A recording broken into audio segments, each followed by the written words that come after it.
Yeah, this story kind of pisses me off. We keep seeing these videos of people ransacking stores and stealing whatever they want. And then we get this from the Post-Millennial. Arizona Family Dollar employee charged with murder after firing 10 shots at shoplifter who punched him. Kevin stated he made the worst decision of his life. Okay. Just because you have the ability to use force greater than the person attacking you does not mean you should be barred from using it.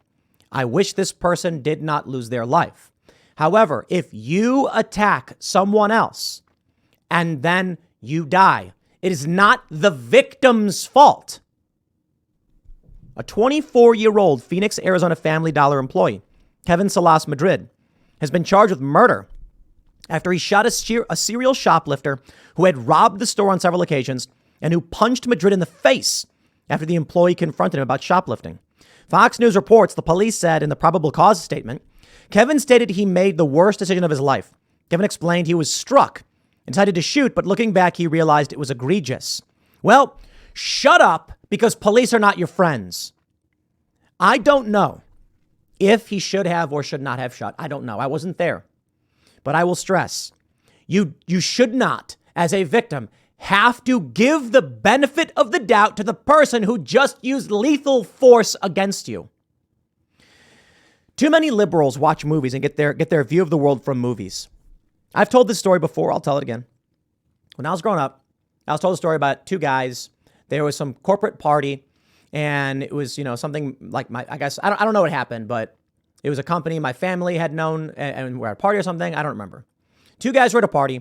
One guy gets drunk, starts smack talking this guy, hitting on this guy's wife. So let's say guy B hits on guy A's wife.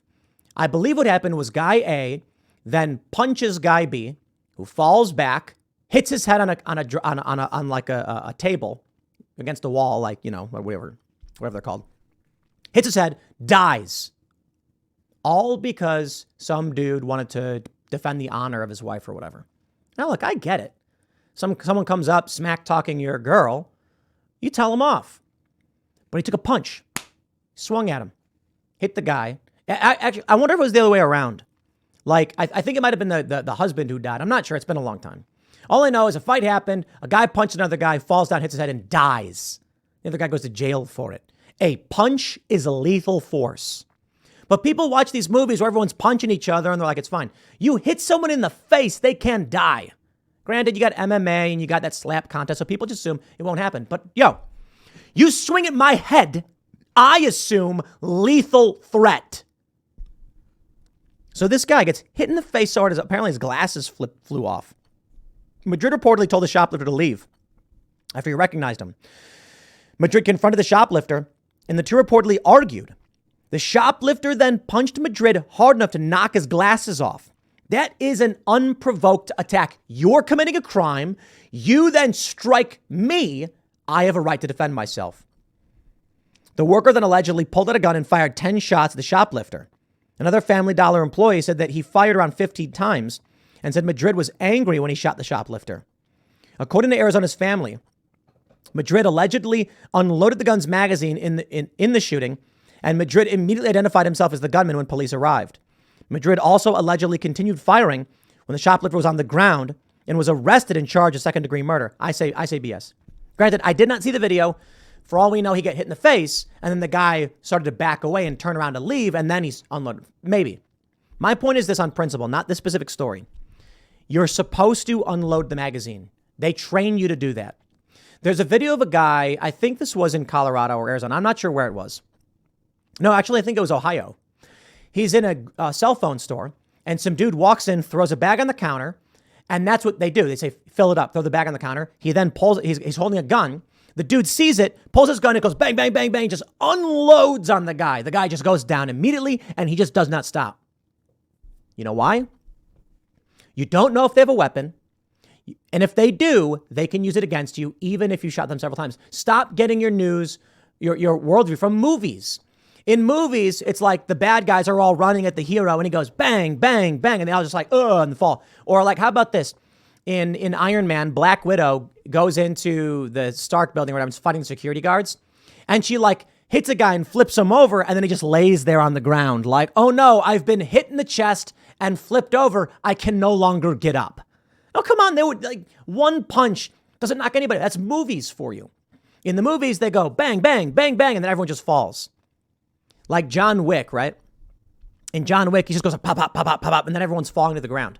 Sure, many people would. But yo, like your body still... Let me explain something about like internal organs. All right? If you're bleeding to death, you're bleeding to death. Then you die. You need blood pressure. But if like you have damage to your intestines, that means your body will struggle to convert food, break it down, and then give your body energy. But yo, you can go a long time without eating or drinking. You can go like, what is it, 6 to 7 days without drinking water and a month without food, depending on how big you are. So if someone damages your digestive system with some kind of weapon or a bullet or something like that, you're still going to be able to fight back. You'll just be in pain and it will cause you problems with your muscles or whatever. And sometimes the bullet will go into the shoulder or whatever, unless the vital organs, lung, heart, etc., blood vessels are hit. Head, they still might fight. So when this shoplifter strikes you, actually there's a better video where a cop, there's a guy who's got a knife and he's like, stop, man, stop. He's like, no, no. And then the guy runs at him with a gun and he goes, bang, bang. And then the dude doesn't stop. And then apparently the dude, like he grabs the cop. And then the other guy's like, stop, stop. And then it's the craziest thing. The dude's holding the guy and then he shoots and he hits the guy in the head. That put him down. Could have killed his buddy, the other cop. Yo, it is crazy. People don't understand, man. They really don't get it.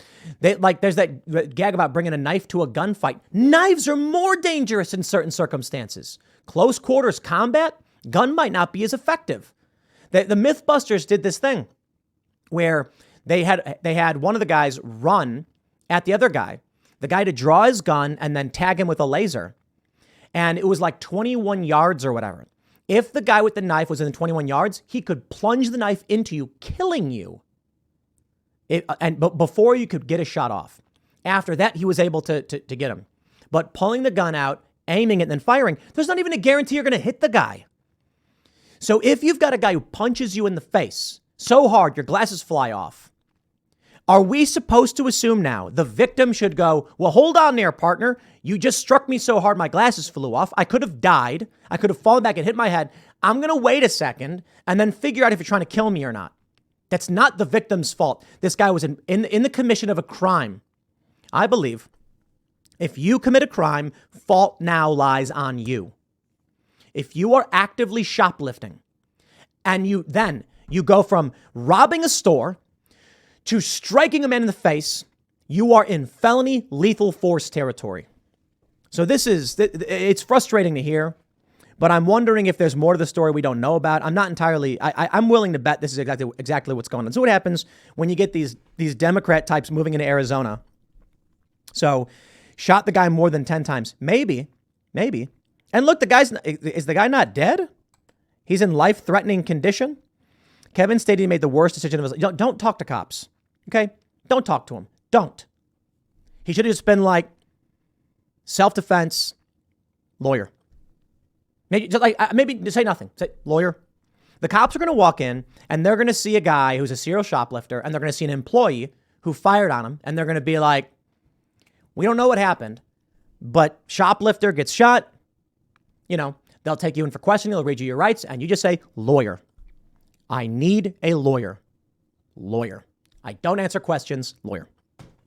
The assumption these cops are going to be nice to you. And so what happens is this young man who does this, I mean, it's tragic. Don't get me wrong. I don't want anyone to die. All right. The alleged shoplifter punched him in the face after being told to leave. And then the clerk shot him in response. That's self-defense, man. Here's the important thing you guys need to realize.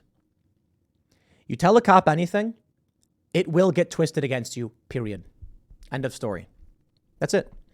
Kevin stated he made the worst decision of his life. Which decision? Which one? Now what's going to happen is the cop is going to say it to a jury. And the prosecutor is going to say, of course, he was referring to use of force. He knew it was wrong. He knew it was egregious, and he told the police that. That's why he was admitting his guilt. Maybe the worst decision of his life was bringing his Glock 17 instead of bringing his, Smith & Wesson 500 or something. I know, it's not likely.